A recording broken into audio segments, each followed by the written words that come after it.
Québec, l'endroit où le fleuve se rétrécit, en langue indienne algonquine. Fondé il y a 4 siècles par des Français, Québec est aujourd'hui la capitale de la plus grande des provinces qui composent le Canada fédéral. Une province qui est aussi l'unique îlot francophone d'une Amérique du Nord entièrement anglo-saxonne.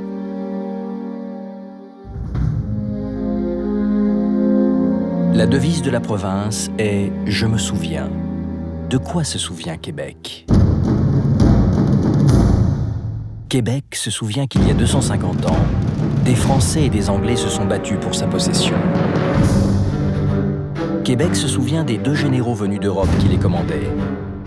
Louis-Joseph, marquis de Montcalm, un Français, et le général James Wolfe, un Anglais. Ils ont traversé l'Atlantique pour venir s'affronter et mourir devant ces murs.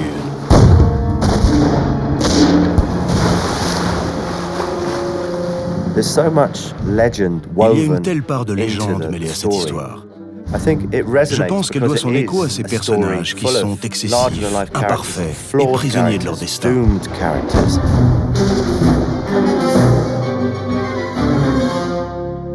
Give fire!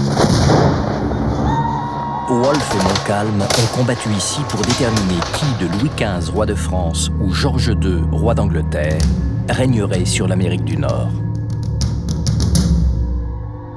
La bataille qui a conclu leur affrontement s'est déroulée le 13 septembre 1759 sur les plaines d'Abraham, aujourd'hui un vaste parc au cœur de la ville.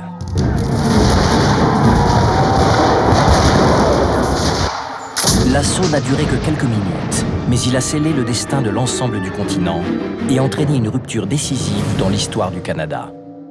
C'est fréquent de voir des Canadiens anglais répéter aux Québécois « Who won on the plains of Abraham » ? Qui a gagné sur les plaines d'Abraham? Pour les Canadiens anglais, cette bataille marque la naissance du Canada moderne. Mais pour les Canadiens français du XVIIIe siècle, elle a signifié la fin brutale d'un rêve auquel ils avaient voulu croire pendant 150 ans.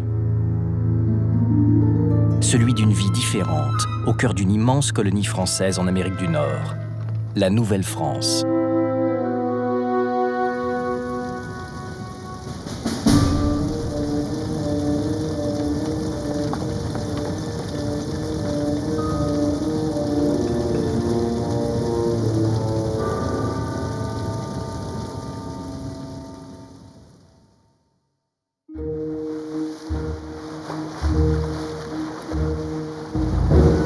À l'aube du XVIIe siècle, les premiers colons français pénètrent au cœur du continent nord-américain en remontant le Saint-Laurent, un des fleuves les plus larges du monde.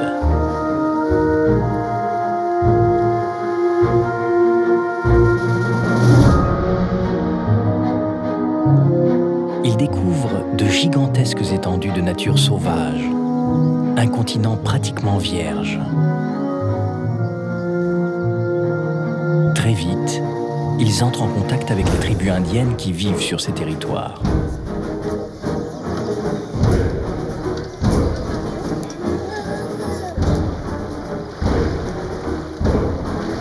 Ensemble, ils vont développer un fructueux commerce qui deviendra la principale activité économique de la colonie, la traite des fourrures.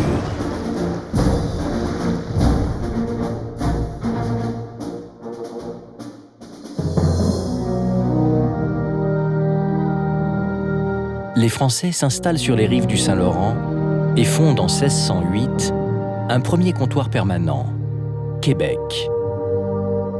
Cœur d'une nouvelle colonie baptisée Nouvelle-France ou plus familièrement Canada, sans doute le nom indien des environs immédiats de Québec. Mais le climat canadien est une épreuve nouvelle pour les Européens. Les 2 tiers des colons qui vont émigrer en Nouvelle-France repartiront après leur premier hiver.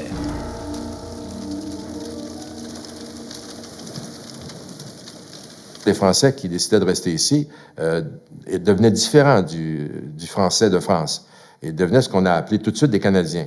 Et ça, le Canadien, c'est un Français habitué au pays qui a décidé de rester ici.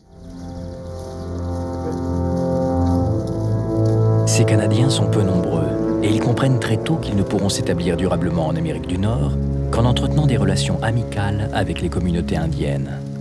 C'est à leur contact qu'ils vont apprendre les règles de ce nouveau continent. À l'ouest de Montréal, les Français qui vont au-delà vont vivre avec les Indiens, fraternisent avec les Indiens, s'intermarient avec les Indiennes. Vous avez un très profond métissage, une complicité totale, des alliances profondes. C'est absolument unique, ça, dans l'histoire des Amériques. De ce métissage naît la figure du coureur des bois, une spécificité française.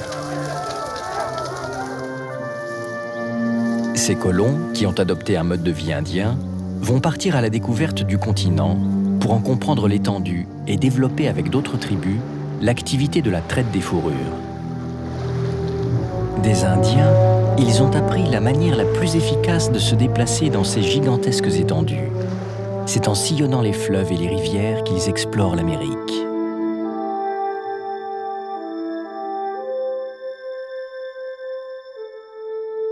C'est une histoire fascinante. Pendant 150 ans, un petit groupe d'Européens, un petit groupe de Français vont explorer cet immense continent. Ils ne se contentent pas de le marcher, là. Ils vont le cartographier, ils vont le nommer, ils vont le raconter. Et aujourd'hui, il y avait une trentaine d'États américains qui ont des noms d'origine indienne. Les noms d'origine indienne, c'est des noms de territoires qui ont été explorés par les Français, qui vivaient avec les Indiens, qui apprenaient des Indiens le nom du territoire sur lequel ils étaient et qui ont laissé ce nom-là à un territoire qui est devenu un État. 150 ans plus tard, ces explorateurs ont marqué les limites de la Nouvelle-France.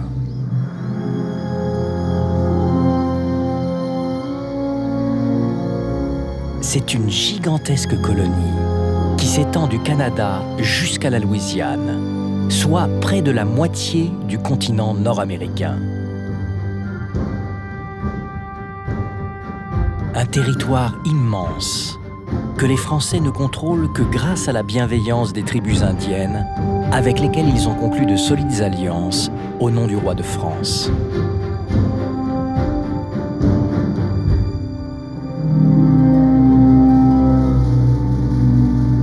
Ce qui est déterminant dans la perception des Amérindiens face aux Français, face aux Canadiens, c'est le faible nombre de colons qui fait qu'on ne les perçoit pas comme des gens qui viennent en Amérique du Nord pour s'approprier le territoire. Ça, c'est la clé pour comprendre l'expansion territoriale de la Nouvelle-France. Problème, c'est un immense territoire sous-peuplé. Au milieu du XVIIIe siècle, 90% des 65 000 Français qui peuplent la Nouvelle-France sont établis sur les rives du Saint-Laurent. Ce sont principalement des agriculteurs. Mais au bout de 150 ans d'existence, la colonie peine encore à acquérir son autonomie. Elle dépend toujours des bateaux venus de France pour un grand nombre de commodités. La traite des fourrures rapporte de moins en moins, et la rigueur des hivers limite les échanges commerciaux avec la métropole. La vallée du Saint-Laurent, il y a un problème. La vallée du Saint-Laurent, elle est fermée à la navigation 6 mois par année. Donc, pendant 6 mois par année, il n'y a pas de contact commercial possible entre la France et la Nouvelle-France. Donc, aux yeux de la monarchie française, dans une perspective strictement économique, dans une perspective de rentabilité, la Nouvelle-France, somme toute, avait très peu d'intérêt et c'est tout à fait compréhensible. Pour la France de Louis XIII, Louis XIV et Louis XV, l'intérêt de cette colonie d'Amérique, de ces quelques arpents de neige, pour reprendre l'expression célèbre de Voltaire, est avant tout de contrer les ambitions britanniques sur ce continent. Ce qui caractérise la Nouvelle-France, c'est qu'elle ne coûte pas très cher, mais qu'elle ne rapporte pratiquement rien. L'intérêt de la Nouvelle-France est d'abord, en quelque sorte, de bloquer l'avance anglaise et en même temps de fixer une bonne partie du dispositif de guerre anglais possible en cas de conflit. Car les Anglais ont eux aussi pris pied sur le continent américain au XVIIe siècle, presque en même temps que les Français, mais avec une ambition d'une toute autre ampleur.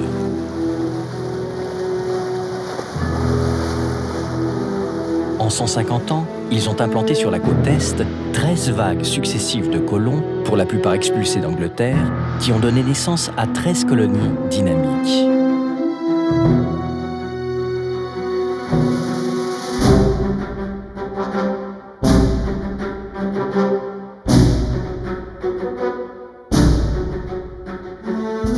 anglaise, ils fuient une Angleterre qui les persécute, soit sur le plan politique, soit sur le plan religieux.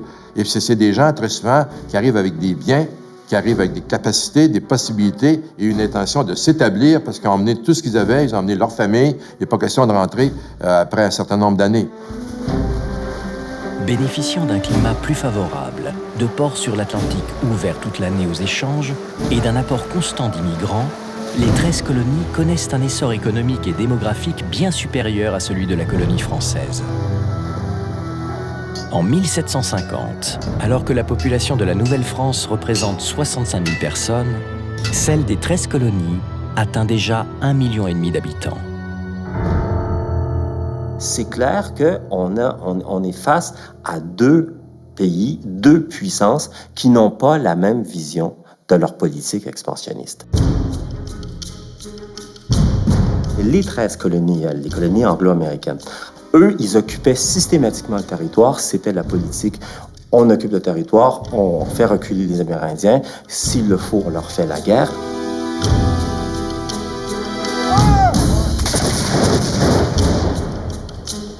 Le seul obstacle à l'expansion des colonies anglaises vers l'ouest, c'est la présence de l'immense colonie française. Face à la supériorité numérique des Anglais, les Français et leurs alliés indiens ne tiennent que grâce à une stratégie de harcèlement qu'on a appelée la Petite Guerre.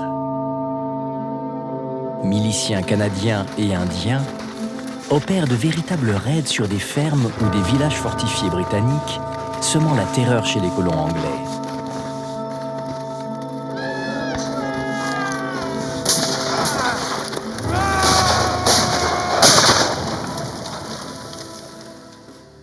Mais en 1755, dans la vallée de l'Ohio, le conflit va prendre une toute autre dimension et provoquer une déflagration mondiale. La vallée de l'Ohio, c'est le lien entre la vallée de Saint-Laurent et la Louisiane. Et les Français, comme les Anglais, prétendent occuper la vallée de l'Ohio comme étant leur territoire. La situation s'envenime. Pour s'attaquer aux forts français de la vallée de l'Ohio, l'Angleterre achemine des renforts d'Europe.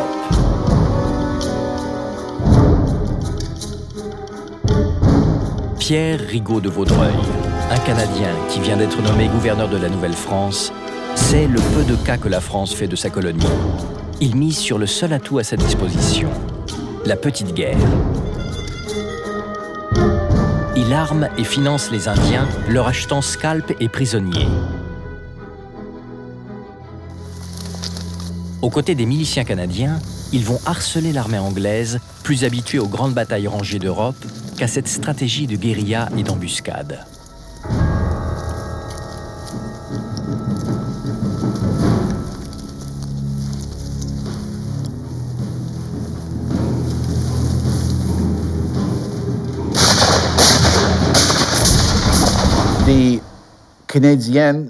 Les Canadiens savent que c'est la meilleure manière de combattre en Amérique du Nord, la plus efficace, la seule qui peut permettre de détruire une armée continentale. Vaudreuil, qui est né au Canada, qui connaît bien les Canadiens français et les forces dont ils disposent, pense que c'est sans doute la meilleure stratégie face à des troupes continentales. Il se passe la même chose aujourd'hui en Irak ou en Afghanistan. Comment venir à bout d'une superpuissance en l'obligeant à combattre dans des conditions auxquelles elle n'est pas préparée?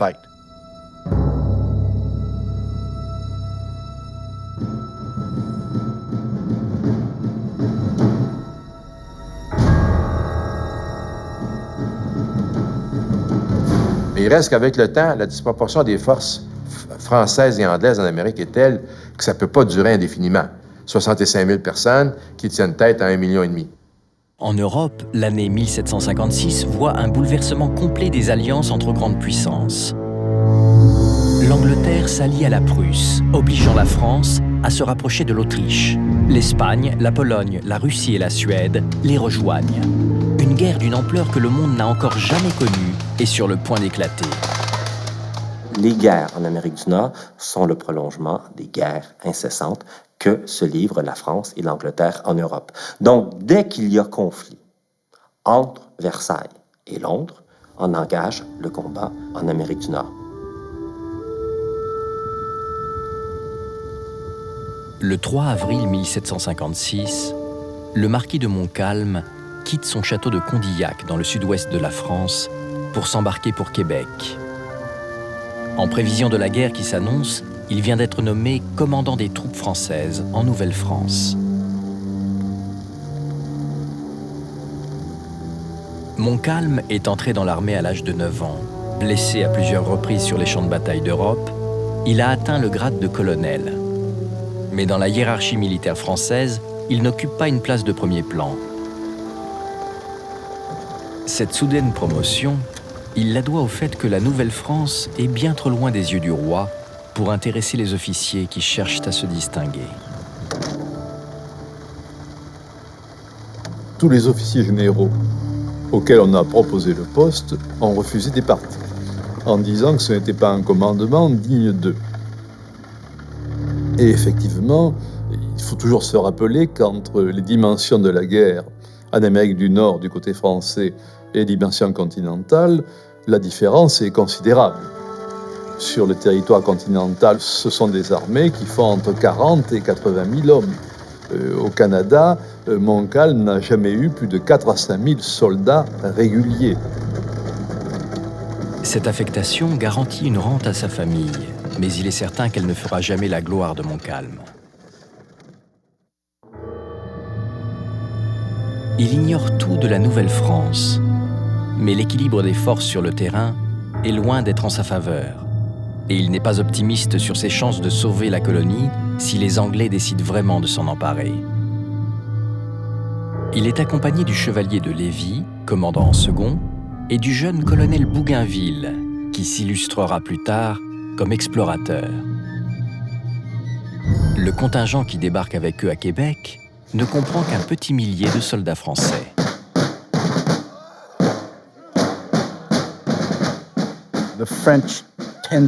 Les Français ont une stratégie à l'égard de leurs colonies qui consiste essentiellement à les laisser se défendre seuls en temps de guerre. Ils leur envoient le moins de renforts possible pour concentrer leurs troupes là où elles sont les plus efficaces, sur le continent européen.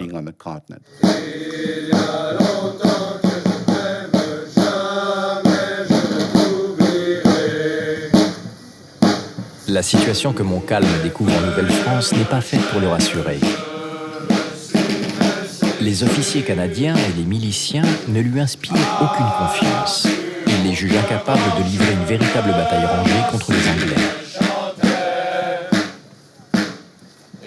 Quand on a demandé à Montcalm d'aller servir en Amérique, c'est pas certain qu'il était très enthousiaste. Quand il est arrivé, ça a dû être un choc. Ça a dû être un choc. En voyant, par exemple, ses alliés indiens, ce que ça voulait dire au combat, pour tous les officiers européens, il y avait un moment de choc.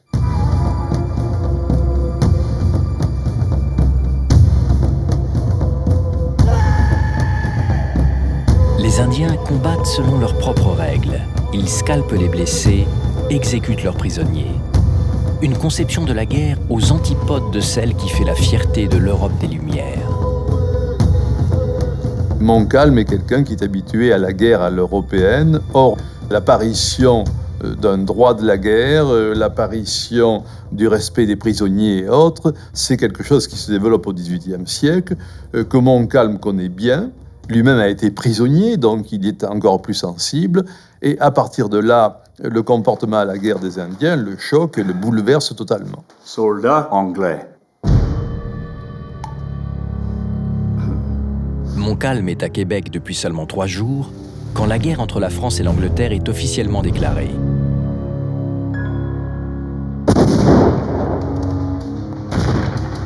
En Nouvelle-France, contrairement à ses appréhensions, elle commence plutôt bien. Il applique une stratégie continentale agressive et remporte des victoires.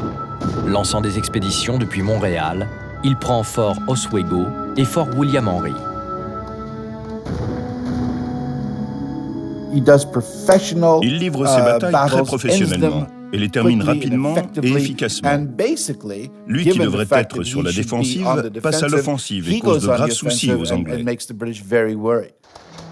Pendant ce temps, en Europe, l'Angleterre et ses alliés subissent aussi des revers. William Pitt est rappelé au poste de secrétariat à la guerre du gouvernement britannique. Pitt est porteur d'une vision qui, pour beaucoup, est à l'origine de la constitution de l'Empire britannique à venir. Pour lui, l'Angleterre ne doit pas accepter l'affrontement sur le terrain continental. C'est dans les colonies qu'elle gagnera la guerre. Il persuade la couronne de construire une flotte qui assurera sa suprématie sur les mers et va lui permettre de transporter ses armées aux quatre coins du monde.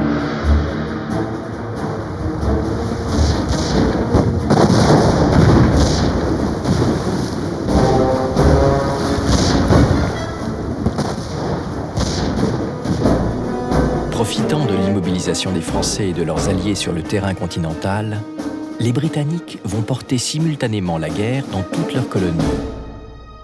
En Inde, en Afrique, aux Antilles et bien sûr sur le continent nord-américain.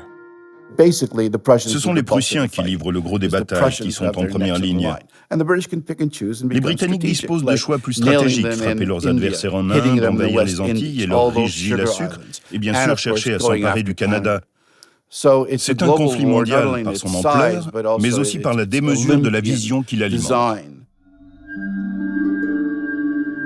En Nouvelle-France, cette stratégie se traduit par l'envoi d'une flotte de 40 navires de guerre transportant 12 000 hommes d'armes à l'assaut de Louisbourg.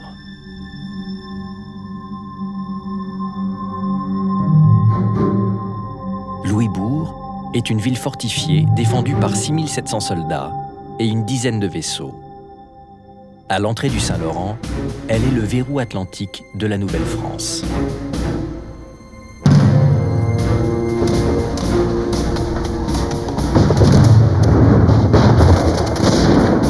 En 1757, Louisbourg résiste, mais la flotte anglaise hiverne dans les 13 colonies et revient l'année suivante. Le message est clair. Il y avait une volonté chez les Anglais de s'approprier la vallée du Saint-Laurent.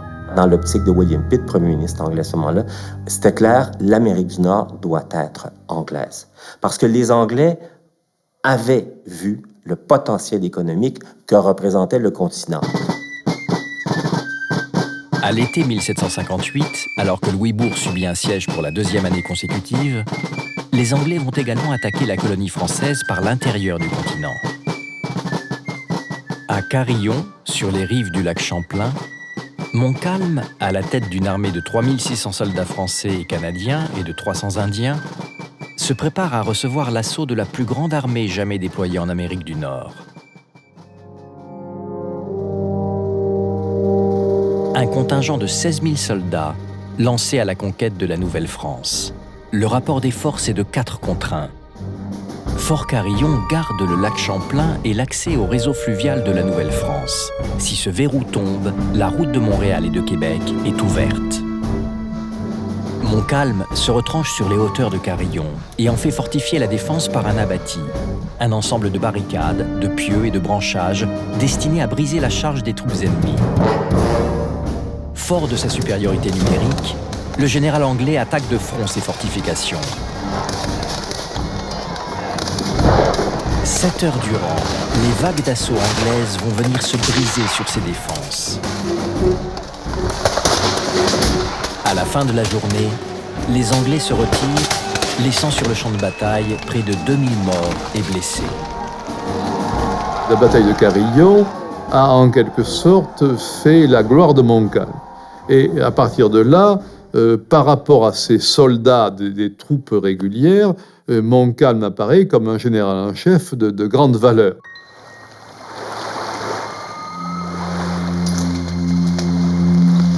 Mais alors même que Montcalm bloque leur offensive à Carillon, les Anglais réussissent un débarquement audacieux devant Louisbourg. Il va leur permettre de prendre pied sur l'île et d'installer les batteries de canons qui vont bombarder la ville et forcer sa capitulation. L'homme qui commande ce premier contingent se nomme James Wolfe. Il a 32 ans. De retour à Londres après la prise de Louisbourg, James Wolfe sera le choix de William Pitt pour mener l'assaut contre Québec, le cœur de la Nouvelle-France. Wolfe ne manque pas de panache, mais ce sera aussi un personnage très controversé. Un autre assaut? Certainement. Officier à l'âge de 12 ans, escrimeur talentueux, il parle couramment le français. C'est un militaire professionnel aguerri et cultivé qui a acquis une réputation d'audace, voire de témérité. Touché. Une petite faiblesse sur votre droite? Le manque d'entraînement. Un verre d'eau? Bien sûr. Vous m'avez demandé ce que votre frère devait étudier pour devenir un bon soldat. Vous pourrez commencer par les traités d'infanterie et de cavalerie du roi de Prusse. Saint-Rémy pour tout ce qui concerne l'artillerie. Et chez les anciens, César. Sa promotion fera de lui le plus jeune général en chef de l'armée britannique. Mais Wolfe n'est pas sûr d'être à la hauteur de la tâche. Sa santé fragile est son principal point faible. Selon certains historiens, il souffrait peut-être de la tuberculose, une maladie incurable à cette époque. J'ai aujourd'hui fait répondre à M. Pitt qu'il pourrait disposer de ma frêle carcasse comme bon lui semblerait, et que j'étais prêt à me lancer dans toute entreprise à la portée de mes capacités et de mon savoir-faire. Mais certains prétendaient aussi que Wolfe était tout simplement fou. Il y a ce mot célèbre du roi d'Angleterre à qui l'on dit « Ah, vous avez promu Wolfe, mais cet homme est un enragé. » Un enragé, dit le roi. Eh bien qu'il meure de quelques-uns de mes généraux. Car Wolfe obtient des résultats. Avant de conduire l'assaut anglais sur Québec, Wolfe a conquis le cœur de Catherine Lowther. Elle vient de la noblesse, elle est très belle et extraordinairement riche. Avant son départ, elle lui remet son portrait et une boucle de ses cheveux. À son retour, il projette de se marier. Wolfe a les meilleures raisons du monde de revenir vainqueur du Canada.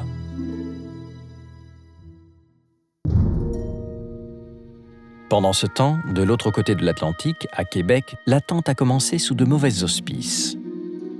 Depuis Carillon, Montcalm a été promu et il est désormais seul décisionnaire en matière de stratégie. Or, son point de vue diffère de celui du gouverneur Vaudreuil.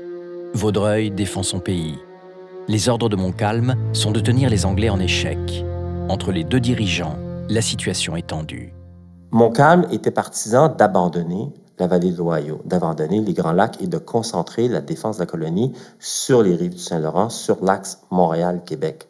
Alors que Vaudreuil, lui, voulait que l'on conserve la vallée du Saint-Laurent, que l'on conserve également la région des Grands Lacs. Parce que pour lui, l'économie de la Nouvelle-France reposant sur la fourrure, la Nouvelle-France n'aurait pas pu survivre advenant la perte des Grands Lacs. Mais leurs différends concernent aussi la stratégie à employer pour résister aux Anglais. Deux cultures s'affrontent. Bonjour, monsieur Montcalm.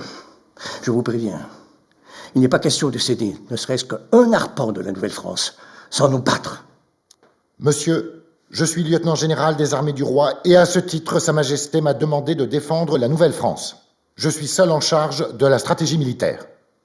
Monsieur de Montcalm, moi je suis gouverneur de la Nouvelle-France. Et à ce titre, je dois défendre Québec et l'ensemble du territoire. Si vous le permettez, je vais vous montrer quelle est ma stratégie. Vous voulez parler de bataille traditionnelle? Oui, monsieur. Nous faisons depuis 140 ans une guerre de harcèlement que nous appelons la Petite Guerre, avec succès. Les petites victoires que nous avons faites sont peut-être des petites victoires, mais sont mieux qu'une grande défaite. Monsieur... Face à face, nous n'avons pas les moyens de la faire. Monsieur le gouverneur, je ne suis pas ici en Nouvelle-France pour me battre comme vos miliciens. Nous faisons la guerre et il faut la faire selon les règles. Une armée face à une armée. Votre tactique de harcèlement est indigne de l'art militaire. Montcalm a envoyé en France le jeune Bougainville, qui a ses entrées à Versailles, afin de solliciter des renforts auprès du ministre de la Guerre, Périer. Pendant ce temps, il prépare la défense de Québec, en faisant fortifier l'unique emplacement à proximité de la ville susceptible d'accueillir un débarquement d'envergure, la côte de Beauport.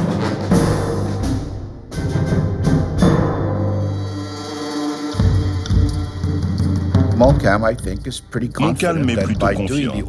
Il pense qu'en appliquant les règles de l'art militaire, en choisissant son terrain, en verrouillant les hauteurs et en frappant les Britanniques là où ils sont les plus vulnérables, c'est-à-dire au moment de débarquer, il doit pouvoir gagner.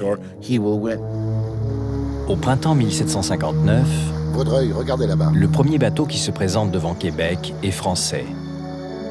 Il ramène Pierre-Antoine de Bougainville, mais il est porteur de mauvaises nouvelles. C'est une dépêche des Anglais. Une immense armada anglaise est en route pour Québec. Elle décrit toute la stratégie des Anglais. Et la France n'enverra que 400 hommes au lieu des 4000 escomptés. En fait, ces maigres renforts n'arriveront même jamais en Nouvelle-France. C'est toute la Nouvelle-France qui tombera. Les Anglais ont la maîtrise de l'Atlantique Nord. Ils ont la maîtrise maritime des routes de circulation. Et la France a le plus grand mal à envoyer des troupes, des munitions ou des vivres en temps de guerre pour une raison très simple, c'est que les Anglais, donc, sont à tout moment capables d'intercepter les convois.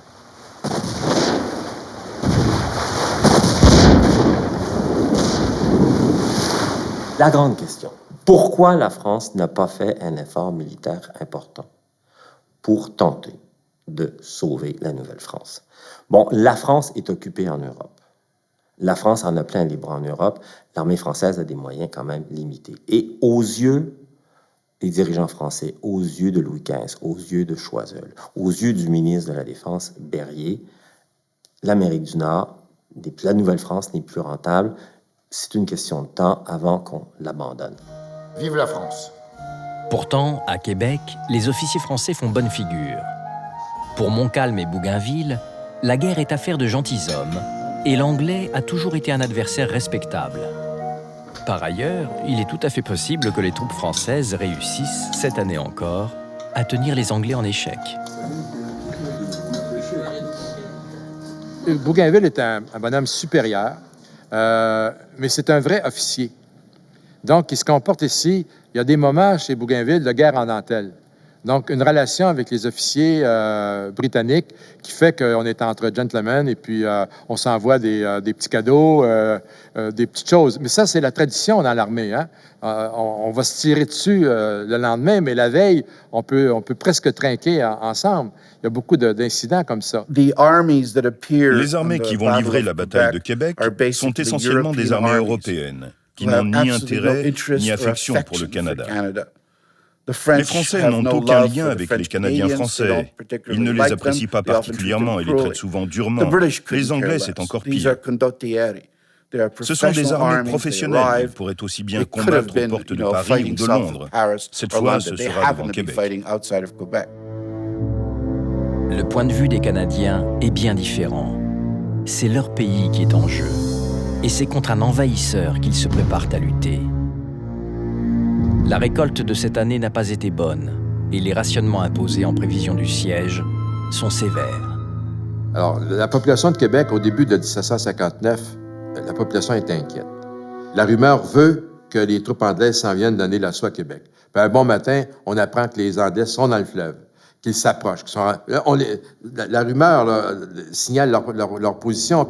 Donc, les gens de Québec savent que les Anglais s'en viennent, puis en nombre très imposant. Début juin, les guetteurs signalent que la flotte anglaise est entrée dans la baie du Saint-Laurent. Mais elle va encore devoir remonter le fleuve sur plus de 1600 km avant d'atteindre Québec.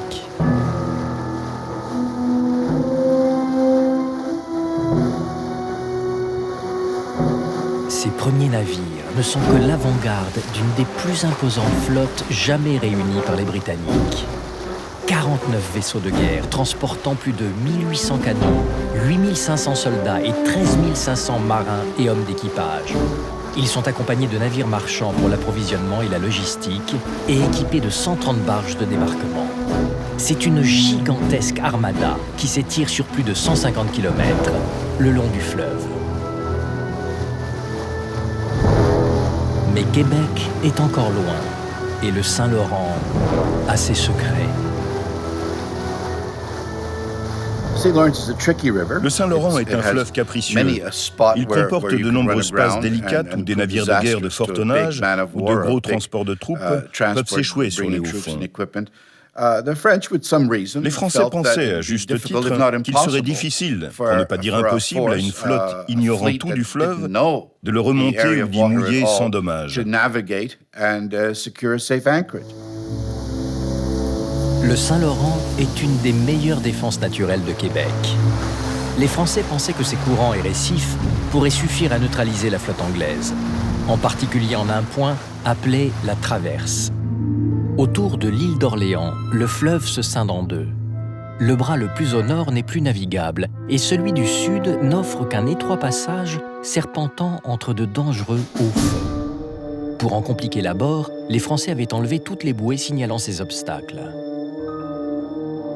Mais c'était compté sans le Pembroke et son maître James Cook, qui deviendra plus tard célèbre pour ses explorations du Pacifique.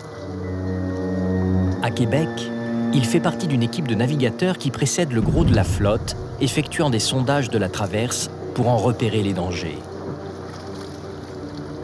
7 brasses moins un quart. On a du mal à imaginer qu'une carte puisse changer le cours de l'histoire. Pourtant, celle-ci a permis de déjouer les pièges du Saint-Laurent et ouvert les portes de Québec. Car Cook a également imaginé une solution ingénieuse pour guider la flotte anglaise dans cette passe périlleuse. La traverse n'était pas beaucoup plus large que la section du plus gros vaisseau anglais, le Neptune, et ses 90 canons. Et il a eu l'idée d'utiliser les chaloupes en guise de bouée, en les ancrant le long du passage, la proue à l'extérieur. Et les navires britanniques ont dû emprunter ce couloir de chaloupes à l'extrémité de l'île d'Orléans.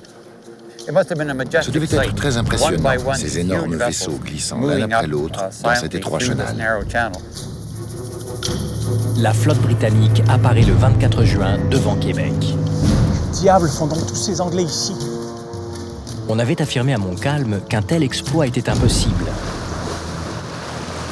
La déception est amère et lui fait s'exclamer « Nos meilleurs matelots et pilotes ne sont donc que des menteurs ou des incapables. » Wolfe aussi est déçu. Il comptait débarquer son armée à Beauport et découvre que Montcalm s'y est efficacement retranché. Par ailleurs, le promontoire de Québec est bien plus impressionnant qu'il ne l'avait imaginé. Québec signifie en langue indienne l'endroit où le fleuve se rétrécit, et c'est exactement ce qu'il fait. Soudain, le fleuve le plus large du monde se réduit à un étroit passage, dominé par de majestueuses falaises couronnées de fortifications et de canons. Ces défenses sont d'autant plus intimidantes que Wolfe sait qu'il n'a que 100 jours pour conquérir cette place forte. Après quoi, la flotte devra repartir pour ne pas risquer d'être prise dans les glaces du Saint-Laurent. Pourtant, la première initiative va venir des Français. La seconde nuit, après l'arrivée de la flotte anglaise, ils enchaînent ensemble une trentaine d'embarcations enduites de goudron et bourrées d'explosifs et les laissent dériver en direction des navires anglais. Ils ont préparé leur boulot près de l'embouchure de la rivière Saint-Charles, puis, avec la marée descendante, ils les ont laissés dériver en direction de l'endroit où nous sommes et où se trouvait la flotte anglaise.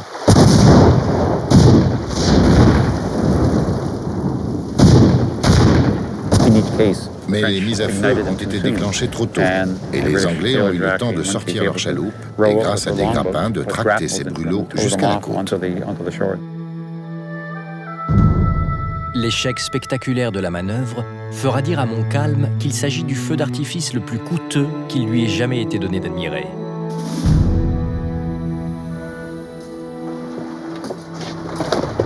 La seconde surprise sera pour les Français.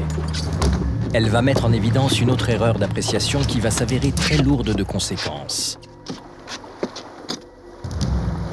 Wolfe installe son campement sur l'île d'Orléans et fait débarquer son artillerie à Pointe-Lévis, en face de Québec. On pensait que de Lévis, on ne pouvait pas atteindre Québec par les canons. On n'avait pas vraiment fortifié Lévis. On s'était dit non, d'abord ils ne se rendront pas, puis si toutefois ils se rendent, il n'y arrivera rien de grave. Et quand les Anglais installent leurs canons à Lévis, les premiers tirs, effectivement, lancent les boulets dans l'eau.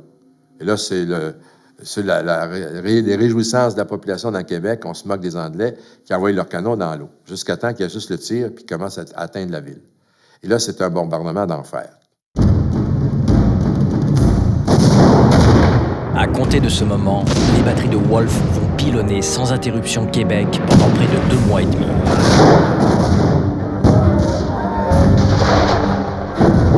La vérité, c'est qu'ils s'étaient acharnés. Là, ils ont bombardé pour bombarder. Hein. Ils ont bombardé la ville comme ça se peut pas. Ils bombardaient des civils. Le bombardement de Québec est un épisode dramatique de la conquête anglaise. Il a suscité beaucoup de polémiques autour du personnage de Wolfe. Québec était une ville fortifiée. comme Louisbourg. Et il est parfaitement légitime, quand on somme une place forte de se rendre et qu'elle refuse, de la bombarder. Et la plupart des civils avaient été évacués de Québec. C'est ce que nous disent les sources françaises. Quand Wolfe a vraiment commencé à pilonner Québec, il restait très peu de civils dans la ville. Donc avant d'accuser Wolfe de crime de guerre, il faut prendre la juste mesure des choses et s'interroger sur ce qu'on entend vraiment par là, sous peine de galvauder le terme.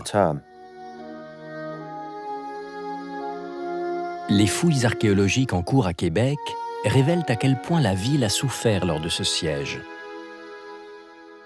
Ces murs détruits et noircis par le feu posent tout de même la question des raisons d'un tel acharnement.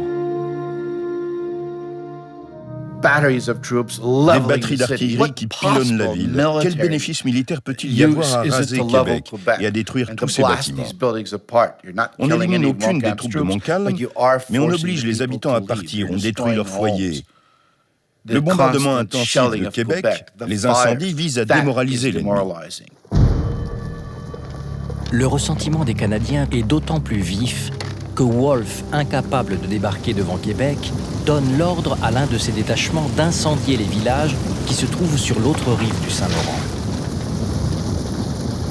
Ils ont incendié une vingtaine de villages sur la côte du Sud, ici, des deux côtés, du côté Est et Ouest. Là, c'était vraiment brûler, détruire. Et ça, on n'en parle pas beaucoup, mais pour les Canadiens, c'est la catastrophe. Il n'y a pas une famille qui n'a pas subi un méfait de cette guerre-là.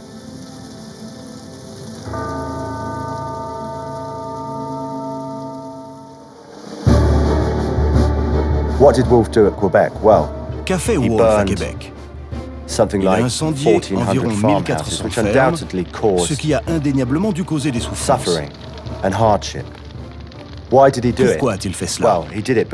Parce qu'il espérait ainsi forcer Montcalm à sortir pour faire cesser ses ravages, comme il les décrit dans une lettre à Pitt. Il avait donc une raison pour agir de la sorte. Mais Wolfe a-t-il massacré des civils?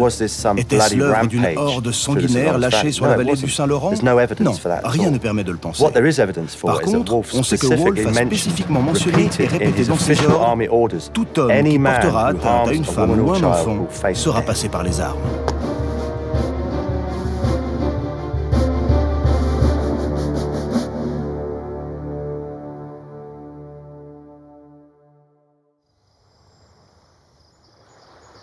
Au bout de 6 semaines de siège, malgré les bombardements incessants, malgré les provocations de Wolfe, Montcalm n'est toujours pas tombé dans le piège et reste retranché derrière les fortifications de Québec et de Beauport.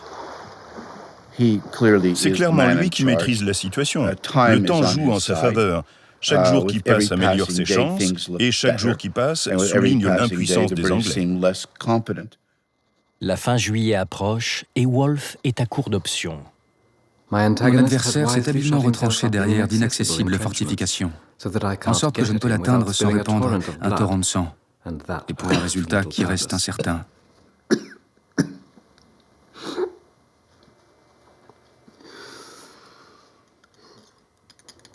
Montcalm est à la tête d'un grand nombre de mauvais soldats, mais j'ai sous mes ordres un petit nombre d'excellents militaires qui ne souhaitent rien tant que de pouvoir l'affronter. Il y avait comme une espèce d'impuissance. Comment est-ce que je vais en venir à bout? Écoute, il y avait des troupes inimaginables. Il y avait autant d'hommes qui attaquaient Québec que la population d'hommes de la Nouvelle-France. C'est quand même pas rien, là. 31 juillet 1759. Toujours à la recherche d'un point faible dans la défense de Québec, Wolfe tente un débarquement à l'est, aux chutes de Montmorency. Incapable d'approcher suffisamment ses grands vaisseaux et leur artillerie pour protéger la manœuvre, elle tourne à la catastrophe. Comme il l'avait prédit, un torrent de sang britannique est répandu. 210 tués, 230 blessés. Pour Wolfe, rien ne va plus. Ses plus proches officiers, les brigadiers Monckton, Murray et Townsend, mettent ouvertement en doute ses capacités. Wolfe venait d'un milieu différent de celui de ses brigadiers. Wolfe venait de ce qu'on pourrait appeler une bourgeoisie libérale respectable. Ces 3 brigadiers, en revanche, étaient tous issus de l'aristocratie. Townshend est ambitieux et doué d'un certain talent artistique. Il fait circuler ses caricatures parmi les officiers. On peut y lire le mépris de cet aristocrate pour l'extraction plus modeste de Wolfe, et sans doute aussi une certaine jalousie. C'est inimaginable. On a là un des plus grands généraux de l'armée britannique, et dans son propre mess, un de ses principaux brigadiers fait circuler des caricatures insultantes qui ridiculisent son officier supérieur. Townshend est celui qui cause le plus de difficultés à Wolfe. Mais les autres sont aussi problématiques. Ils forment un groupe difficile à contrôler, qui pourrait être ramené à la raison si Wolfe avait un plan qui donnait des résultats. Mais ce n'est pas le cas. Je ne me sens pas bien. La pression qui s'exerce sur Wolfe est trop forte et sa santé se dégrade à vue d'œil. Il est venu devant Québec pour conquérir l'Amérique du Nord et il est cloué au lit par des douleurs incessantes.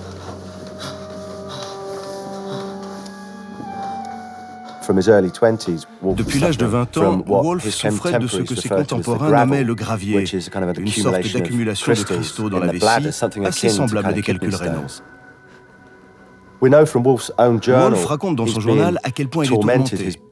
Sa vessie est à vif et il souffre énormément.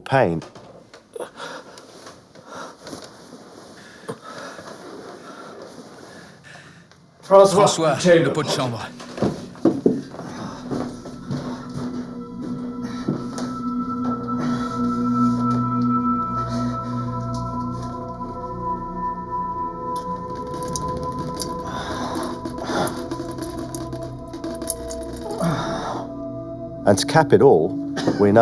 Pour couronner le tout, on sait que vers la fin août, Wolfe contracte une grave fièvre dont on ignore la cause précise, mais qui était sans doute liée à la pression qu'il subissait.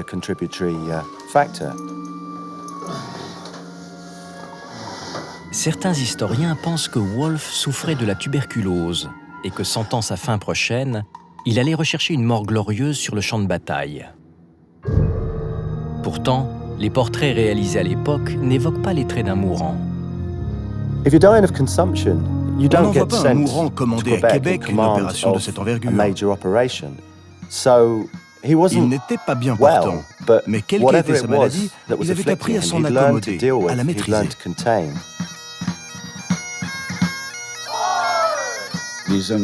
La pression se fait de plus en plus forte parce que chaque semaine qui s'écoule le rapproche de l'hiver. Plus le temps passe, moins il semble à même d'obtenir les résultats qu'il espérait et plus la défiance de ses officiers, en particulier Townshend, se fait sentir. Au plus tard, à la mi-septembre, il doit avoir remporté une victoire.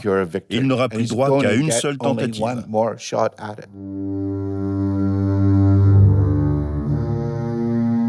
À la mi-août, un événement lui redonne espoir. Wolfe avait jusqu'à présent concentré ses opérations en aval de la ville, faute de pouvoir faire remonter ses gros navires par le bras du fleuve au pied du promontoire de Québec. Les canons français commandent la position et les vents d'ouest rendaient la manœuvre impossible. Mais le 18 août, la situation change. Nous sommes ici dans la passe au pied des contreforts de Québec, le plus haut point de la formation rocheuse sur laquelle étaient installées les fortifications. L'endroit était donc l'un des plus dangereux. Et c'est par ici que l'amiral Holmes a tenté d'infiltrer vers l'amont quelques-uns de ses navires. De nuit, en profitant de vent d'est et de la force de la marée, il a réussi à faire remonter des vaisseaux comme le Sutherland et d'autres frégates plus petites, au moins jusqu'à Cap-Rouge. Montcalm doit maintenant défendre un territoire qui comprend le littoral de Beauport à droite, la ville de Québec au centre et les falaises en amont jusqu'à Cap-Rouge.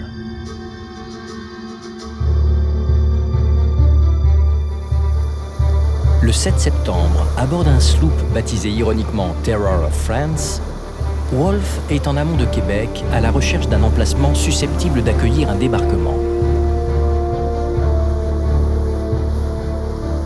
Maître Cook, pensez-vous qu'il soit possible de débarquer là-bas?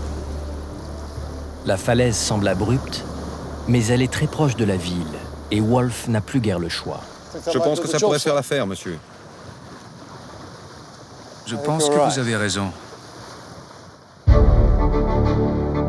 Sur la rive nord du Saint-Laurent, juste à gauche de la ville de Québec, le lieu de débarquement choisi par Wolfe, l'anse au Foulon.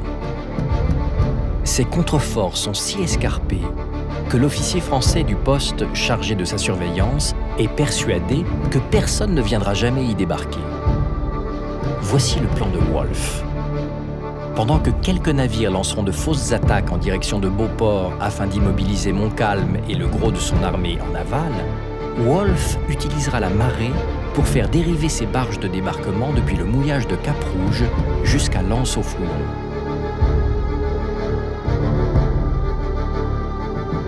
Townsend et les autres brigadiers sont pour le moins incrédules. Je pense que tous les officiers concernés vont nous dire « Vous voulez qu'on aille où? De nuit? Et faire quoi? » D'accord. Et vous avez prévu de... Qu'est-ce encore que cela?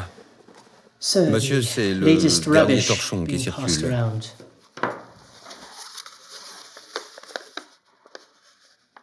Mes brigadiers. De quoi et un malfaisant. Mais Wolfe est décidé et ne renoncera pas à son projet. Il a obtenu d'un déserteur français une information cruciale. La moitié de l'armée de Montcalm est à Cap-Rouge avec Bougainville. Et au poste de garde de l'anse au Foulon, la plupart des Canadiens ont été autorisés à rentrer chez eux pour les moissons.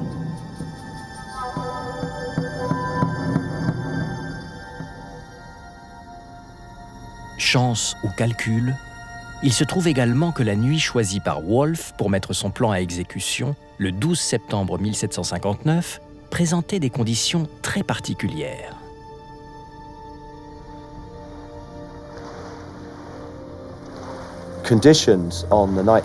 Les conditions cette nuit-là étaient exceptionnellement adaptées au type d'opération qu'il projetait. Jusqu'à la position de la Lune, qui permettait à des troupes de se laisser glisser au fil du courant sans que leur silhouette se détache sur les brigances du fleuve. La Lune, qui se levait derrière les fortifications françaises, allait illuminer l'ensemble du fleuve, à l'exception de la rive nord, protégée par le contrefort. Or, c'est le long de cette rive que les barges de Wolfe devaient arriver.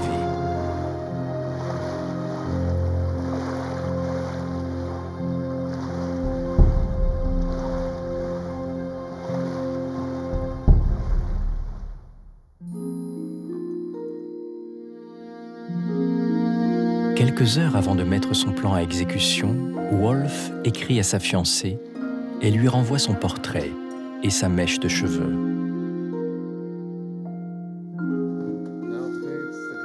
Elle lui avait aussi offert un recueil d'un poète que Wolfe appréciait particulièrement. Et plusieurs officiers ont rapporté que, la veille de la bataille, il en avait récité de mémoire un des extraits les plus célèbres, en lui ajoutant une surprenante conclusion. La vanité du luxe, la pompe du pouvoir, toutes les beautés, toutes les richesses du monde ne sont qu'étourderies, passe-temps dérisoires. Les sentiers de la gloire mènent toujours à la tombe.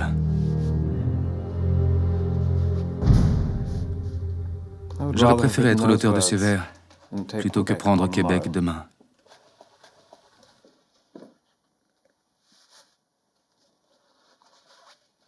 Certains ont voulu voir dans ce comportement le signe chez Wolfe d'une tendance suicidaire ou d'un pressentiment de sa fin prochaine qui expliquerait la témérité de son projet.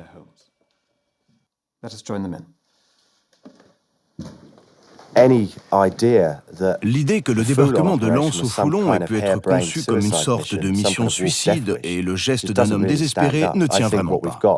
Je pense que nous avons là une opération certes risquée, mais soigneusement et très professionnellement planifiée, qui repose sur un pari et va en partie dépendre de la chance. Mais n'est-ce pas le cas de la plupart des opérations militaires? Une unique lanterne est allumée au mât du navire amiral. C'est le signal pour l'embarquement des troupes à bord des chaloupes. Lorsque la seconde lanterne s'illuminera, il sera temps de laisser filer les embarcations. Le moment qu'ils attendent est celui de la renverse, lorsque la marée descendante accentue le courant sur le fleuve. Je pense que voilà notre marée. Dans le silence de la nuit, la flottille de chaloupes et les 1800 soldats britanniques qu'elle transporte partent au fil de l'eau. Les dés sont jetés. Les heures qui viennent seront capitales, pour Wolfe comme pour le continent nord-américain. Tandis qu'il glisse silencieusement vers Québec, Montcalm et son armée sont à Beauport, en aval de la ville, occupés à résister à de fausses attaques destinées à masquer le plus longtemps possible les véritables intentions des Anglais.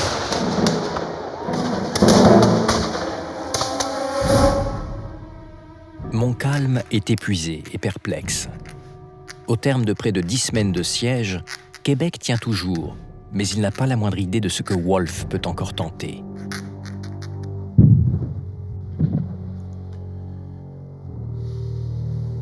Ma chère femme, je suis inquiet et je dors peu. Il y a tant de choses dont je dois m'occuper. Je suis débordé et je perds souvent patience. Et Sa Majesté me paie pour que je ne perde pas patience. Je ne dois pas l'oublier. Pendant des semaines, c'est le harassement, des bombardements. Et Wolfe, il a joué au chat et à la souris avec Montcalm. Montcalm jouait le jeu, mais il reste que c'est énervant, parce que finalement, l'initiative allait venir de Wolfe. Fait que là, tu es toujours en réaction. Et tu te demandes si c'est une simulacre d'attaque ou si c'est la vraie cette fois-là. Il était probablement au bout de ses nerfs. Les soldats anglais dérivent en direction de Lens-au-Foulon, quand soudain la voix d'une sentinelle française les interpelle. Qui vive!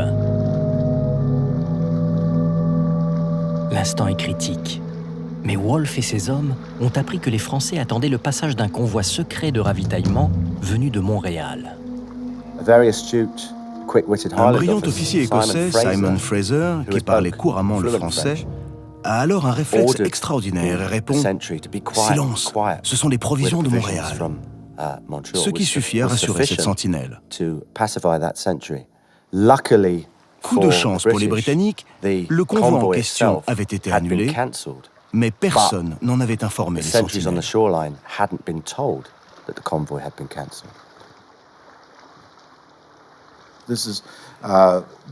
C'est un formidable coup de dé, une prise de risque énorme à tous les niveaux, opérationnel, stratégique, tactique, jusqu'à impliquer chaque soldat individuellement, au point que tout va dépendre d'une sentinelle française qui crie « qui vive » et du réflexe de l'Écossais qui lui répond. La vivacité d'esprit de Fraser sauve l'expédition.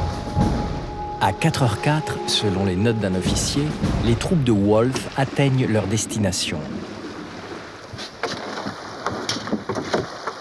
Les premières barges ont dépassé Lens-au-Foulon de 150 mètres et accostent une plateforme rocheuse au pied d'une falaise si abrupte qu'elle paraît presque verticale. Je ne vois pas comment il nous sera possible d'atteindre le sommet. C'est sans doute sans espoir, mais nous devons tout faire pour y parvenir. En silence, messieurs. En silence.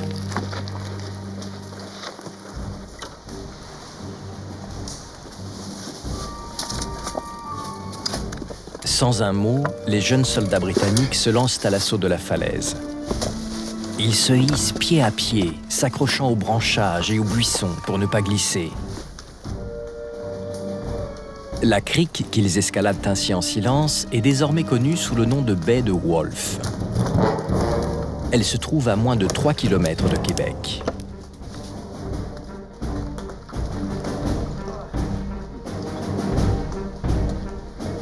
Par cette incroyable manœuvre, ils s'infiltrent au cœur du dispositif de défense des Français.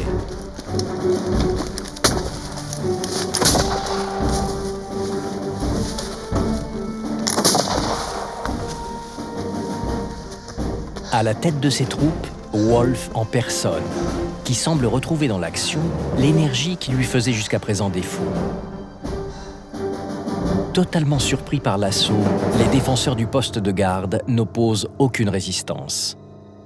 Un seul parvient à s'échapper et se précipite pour tenter d'avertir Montcalm.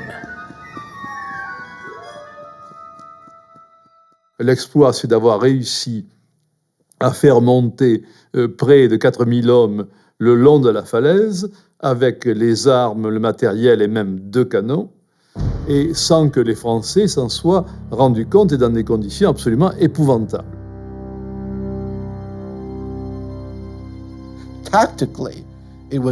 Sur le plan tactique, la manœuvre est décisive. C'est un coup osé, peut-être trop risqué, mais Wolfe a joué sa carte, escaladé une falaise abrupte et déployé son armée tout près de Québec.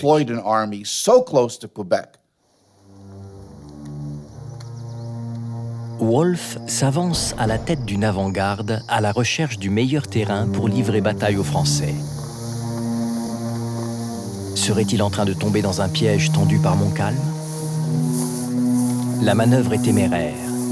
Wolfe est en train de se placer dans un étau entre l'armée de Bougainville à Cap-Rouge et celle de Montcalm à Québec et Beauport. Et où diable sont les Français? Mais il espère ainsi forcer les Français à livrer la bataille qu'ils refusent depuis le début du siège. Faites former la ligne à l'orée du bois. Wolfe's strike gave him what he'd L'initiative de always been Wolfe Wolfe looking lui a for, donné ce which qu'il was attendait that depuis kind le of début, element of surprise. l'effet de It would surprise wrong qui foot pourrait Montcalm. déstabiliser Montcalm, Montcalm would be qui ne lui denied laisserait the pas le luxury temps de réfléchir. time to think. Et This c'est is ce what qui s'est actually passé. happened. À Beauport, Montcalm ignore encore tout du débarquement anglais en Comment cours. ça va? Ce sont des coups de feu? Ah oui, monsieur, ils viennent de l'autre côté de la ville. Mais ne soyez pas inquiets, nos alliés indiens... Ce jeune soldat vient de courir 8 km pour avertir Montcalm de la présence de Wolfe. Allons, mon garçon, calme-toi. Relève-toi et raconte-nous ce que tu as vu. Rendu méfiant par les nombreuses manœuvres de diversion de son adversaire, Montcalm refuse de croire l'information qu'il apporte. C'est pas croyable, Bigot. À 7 heures, Wolfe a débarqué et positionné dans le plus grand secret 1500 soldats sur les plaines d'Abraham. À 9 heures, soutenus par plusieurs gros vaisseaux, 3000 soldats britanniques supplémentaires traversent le Saint-Laurent et se hissent jusqu'au champ de bataille. Pendant que Montcalm, encore incrédule, se rend sur les plaines pour évaluer la situation, Vaudreuil rédige une dépêche informant Bougainville du débarquement anglais à Lens-au-Foulon. Il a nos meilleures troupes à Cap-Rouge. Comment ont-ils pu débarquer une armée entière à Lens-au-Foulon? On croirait entendre Montcalm. Je l'avais averti à propos de Lens-au-Foulon. Vous savez ce qu'il m'a dit? Faut pas croire que l'ennemi ait des ailes. Toujours aucun signe des Français. Avancez le front de 400 pas. À vos ordres, monsieur.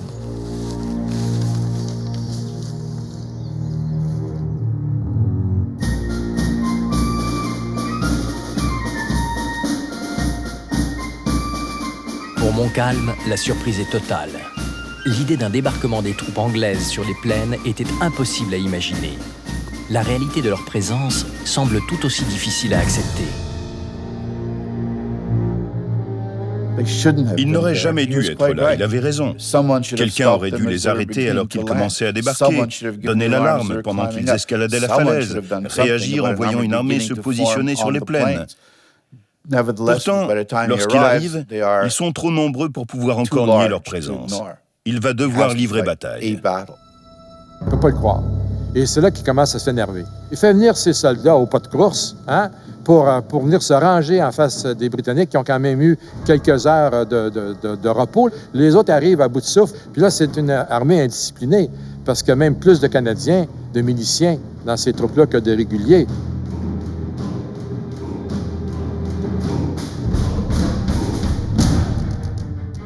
Les soldats de Montcalm arrivent à marche forcée de Beauport où les attaques de diversion de Wolfe les ont tenus en éveil toute la nuit. La position des forces en présence apparaît clairement sur cette ancienne carte des plaines d'Abraham. L'armée de Montcalm en bleu devant les murs de Québec et face à elle, les 4500 soldats de Wolfe.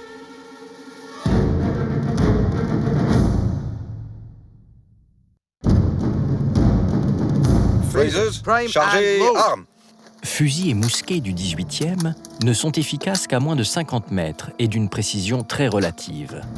Les soldats ne sont donc pas entraînés à viser une cible, mais à tirer tous ensemble pour projeter un mur de plomb en direction de l'ennemi. Wolfe a donné l'ordre à ses troupes de charger chaque fusil de 2 balles. La volée devra être tirée à plus courte distance, mais elle sera plus dévastatrice. 38, 39, 40. Ce piquet, à 40 pas de la ligne anglaise, marque la limite de tir. Les soldats anglais devront recevoir le feu ennemi sans bouger et ne pourront délivrer leur volée que lorsque les Français auront franchi cette ligne.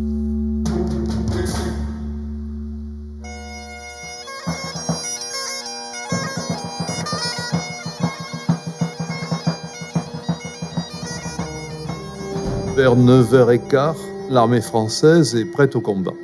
Alors il y a au milieu les troupes régulières, il y a sur les côtés les miliciens, et également il y a dans les flanquements assez boisés et broussailleux, il y a des Indiens qui sont chargés d'attaquer sur les flancs l'armée ennemie.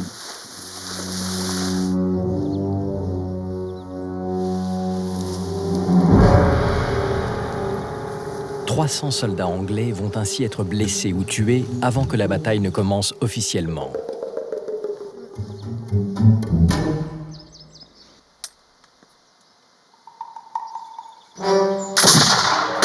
Cette capacité à demeurer impassible face aux tirs ennemis a fait la légende de l'armée britannique.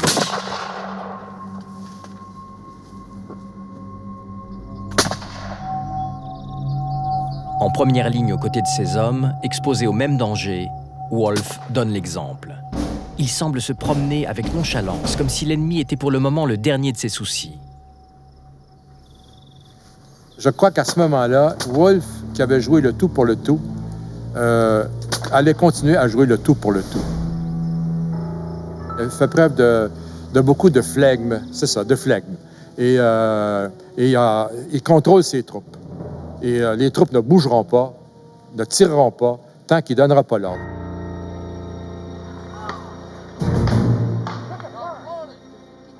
C'est au tour de Montcalm de subir la pression. Face à ces Anglais qui semblent sans cesse plus nombreux, il ne dispose que de la moitié de ses troupes.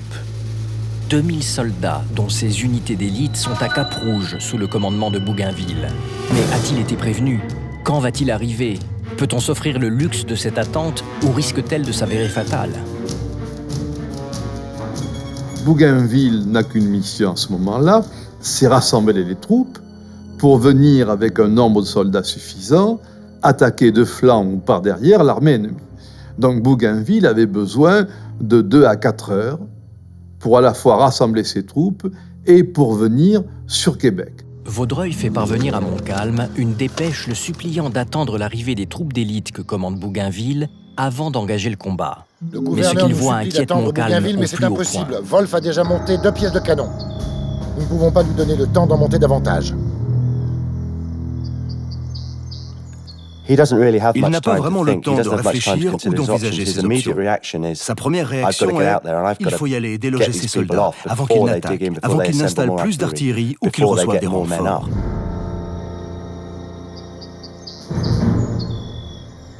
Si Wolfe arrive à se retrancher, nous ne pourrons jamais le déloger avec les troupes que nous avons à notre disposition. Non. Il faut l'attaquer sans attendre. Il est persuadé que c'est une avant-garde qui a été installée là et qu'à partir du moment où elle est installée, le reste de l'armée anglaise va pouvoir la rejoindre. Et à ce moment-là, sa grande crainte est en train de se matérialiser, c'est-à-dire qu'il sera obligé de livrer une bataille rangée par rapport à laquelle il estime que ses troupes sont tout à fait inférieures à celles des Anglais. Le paradoxe étant que, ce faisant, il se précipite dans le piège.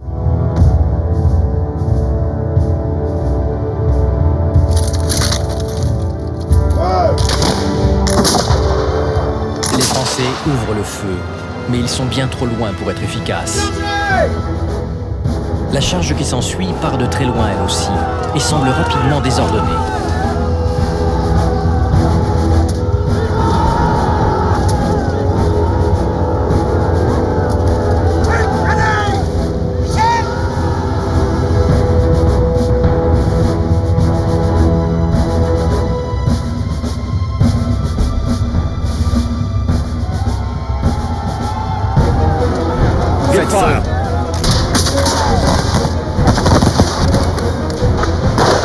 La bataille des plaines d'Abraham est souvent citée comme le triomphe du contrôle de feu britannique. Au centre de la ligne, 2 des bataillons, soit quelques 700 soldats, semblent avoir tiré comme un seul homme une volée magistrale. Chaque mousquet était chargé de 2 balles, chacune pesant plus d'une trentaine de grammes. Je ne suis pas mathématicien, mais à moins de 40 mètres, c'est une quantité impressionnante de plomb qui est venue frapper les colonnes d'assaillants. Là, c'est une première volée. Là. C'est le désastre, la catastrophe. Et puis là, tout de suite, faut pas expliquer dans le détail, mais tu as ceux qui viennent de tirer qui se replient, l'autre se redresse, puis là, c'est la deuxième volée. Et là, ça fauche. Puis là, c'est la panique, c'est la débandade. Ça n'a pas été plus long que ça. C'est au tour des Anglais d'avancer.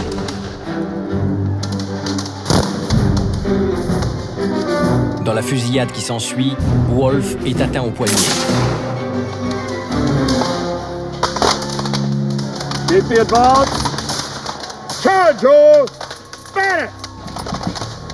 Il poursuit la progression, mais quelques instants plus tard, il est touché au ventre et en pleine poitrine.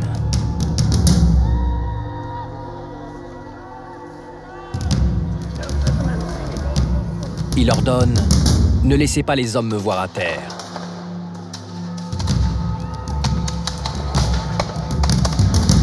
On l'emporte à l'écart du champ de bataille. Mais au bout de 100 mètres, il demande qu'on le repose. Sur les plaines d'Abraham, c'est le moment de vérité. La ligne française a complètement cédé et se replie en désordre. L'affrontement n'a duré qu'une dizaine de minutes.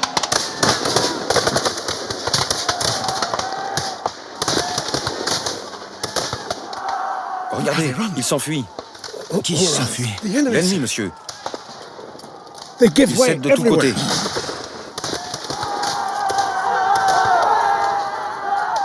Je meurs comblé. Mon ami.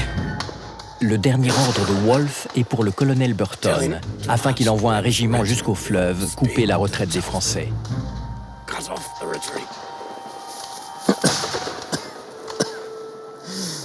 Maintenant, Dieu soit loué. Je peux mourir en paix.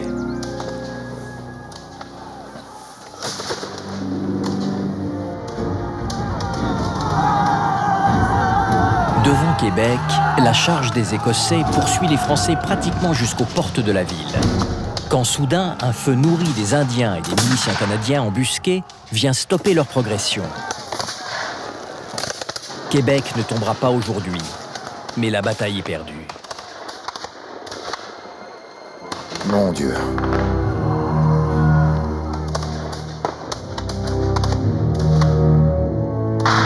Un tir de l'artillerie britannique vient frapper Montcalm. Touché à la cuisse et au ventre, il perd beaucoup de sang. Ses hommes le maintiennent en selle alors qu'il entre dans Québec.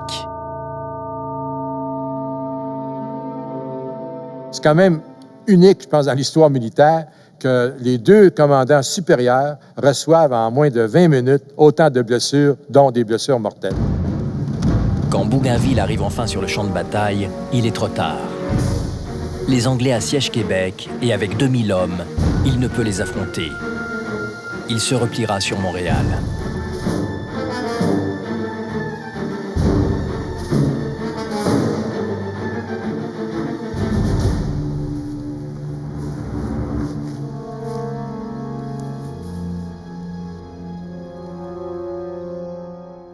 La page du 13 septembre 1759 du livre de bord du HMS Lowestoft résume la journée. À 7 heures, avons débarqué l'ensemble de nos troupes sur la rive nord. À 10 heures, nos troupes ont engagé le combat contre les Français. À 11 heures, le corps du général Wolfe a été porté à bord.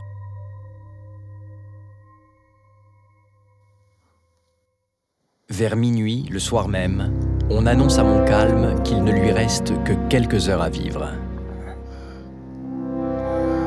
Il aura ces derniers mots. Voilà qui est bien. Je ne verrai pas les Anglais rentrer dans Québec. Pour beaucoup, La défaite des plaines d'Abraham et la mort de Montcalm marquent la fin de l'influence française en Amérique du Nord et le début d'une domination britannique sans partage du continent. Québec est perdu. Certain de la chute imminente de Québec, Vaudreuil part pour Montréal, rejoindre le chevalier de Lévis, qui remplace désormais Montcalm à la tête des armées françaises. À Londres, la nouvelle est accueillie par des festivités grandioses. Dans l'enthousiasme de la victoire, les Anglais vont tirer un trait sur ces aspects controversés et faire du général James Wolfe un héros national. Le célèbre tableau qui représente la mort de Wolfe et a contribué à établir sa légende est à ce titre exemplaire. Le tableau de Benjamin West, la célèbre scène de la mort du général Wolfe, est une excellente illustration de la maxime selon laquelle la vérité est la première victime de la guerre. Des 13 personnes représentées autour du général mourant, seules 4 auraient pu vraiment se trouver auprès de Wolfe. Certains ont même payé l'artiste pour figurer dans la scène. Quant à la bataille des plaines d'Abraham, elle devient pour les Britanniques un symbole de leur supériorité militaire, en même temps que l'acte de naissance du Canada anglais. Mais elle marque aussi le début d'une cohabitation délicate pour les 65 000 Canadiens français, désormais citoyens britanniques. 1759 pour le Canada anglais, c'est quoi? C'est la victoire du Canada anglais. Donc, la défaite des Français. C'est fréquent de voir des Canadiens anglais répéter aux Québécois « Who won on the plains of Abraham ?» Qui a gagné sur les plaines d'Abraham? Ça, les Anglais aiment le mettre sur le nez, aiment le rappeler aux Québécois. En réaction, les nationalistes québécois feront du personnage de Wolfe l'incarnation de l'oppression britannique. Cette colonne, érigée à Québec en 1850 à la mémoire de Wolfe, portait les mots « Ici est mort Wolfe, victorieux ». En 1963, des indépendantistes québécois ont abattu ce monument. Il a été reconstruit quelques années plus tard, mais l'inscription mentionne désormais « Ici est mort Wolfe ». Le mot « victorieux » n'a pas été conservé. Pour les nationalistes, la bataille des plaines d'Abraham, c'est la fin de la Nouvelle-France. C'est la conquête anglaise, c'est le début du régime anglais, régime qui voulait assimiler les Canadiens français. Donc, pour eux, c'est vraiment le début d'une politique d'asservissement. Donc, il y a tout ça. Il y a toujours cette dualité, quand on pense au Canada, vision anglaise, vision française. Pourtant, ni Wolfe, ni la bataille des Plaines ne sont directement responsables de la fin de la Nouvelle-France ou de la situation actuelle des Canadiens francophones. La réalité est comme toujours un peu plus complexe que la légende.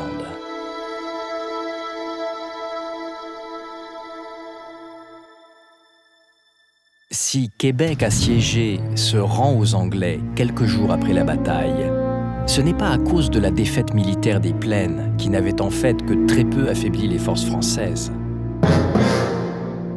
Ce qui a fait capituler Québec, c'était l'absence de ravitaillement. Et ce qui est cocasse, c'est peut-être pas le bon mot, mais quelques heures, quelques minutes après avoir porté la capitulation signée en bonne et due forme, comme on dit, il y a des biscuits qui sont arrivés. Un minimum de ravitaillement qui est arrivé. La flotte britannique repart en Angleterre, laissant pour garder Québec une garnison qui va subir les rigueurs de l'hiver canadien dans une ville dévastée.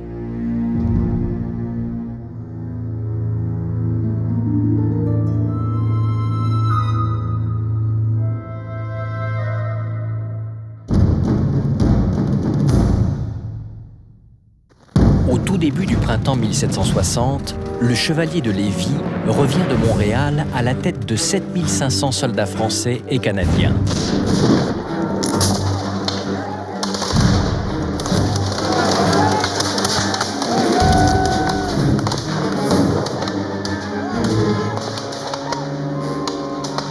Il remporte une éclatante victoire devant Québec sur les mêmes plaines d'Abraham, la bataille de Sainte-Foy. Et ce sont les Anglais qui, cette fois, se retranchent de justesse dans la ville assiégée. Le sort de la Nouvelle-France est encore indécis. là, il y a une incertitude de rien, là. Là, le match est 1-1. Les Français ont gagné une bataille, les Anglais ont gagné une bataille. Qu'est-ce qui va arriver maintenant? Et ce qui va faire la différence, c'est ceux qui vont se présenter dans le fleuve.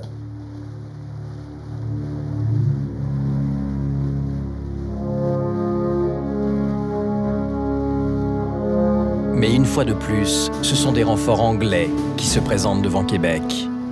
La France a renoncé à défendre sa colonie. Et c'est l'arrivée de la flotte anglaise au printemps 1760 qui, elle, rend les choses définitives et oblige, donc 1 an après les plaines d'Abraham, Vaudreuil à rendre les clés de Montréal, et c'est à ce moment-là que s'achève effectivement la domination française sur le Saint-Laurent.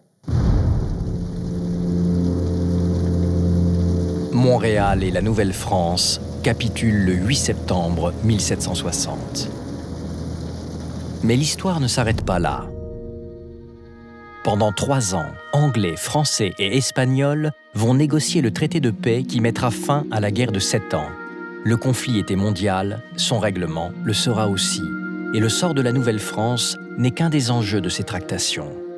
C'est comme ça que ça se joue. On est sur une scène internationale, c'est un conflit mondial, on met dans la balance des morceaux à gauche et à droite, puis il n'y a pas de sentiment trop là-dedans, il y a des affaires. En Amérique du Nord, les termes du traité bouleversent définitivement les frontières des colonies françaises, anglaises et espagnoles. La France renonce à toutes ses possessions sur le continent en échange de la restitution de ses îles à sucre, la Martinique et la petite Guadeloupe, dont les exportations valent 2 fois plus que toute la fourrure de la gigantesque Nouvelle-France. Pour moi, il y a une forme d'abandon. Et je le critique pas. Pour ceux qui étaient au pouvoir en France, il s'agissait de regarder tout autour et de chercher où était vraiment l'intérêt de la France. Et puis, ils ne le voyaient pas vraiment ici.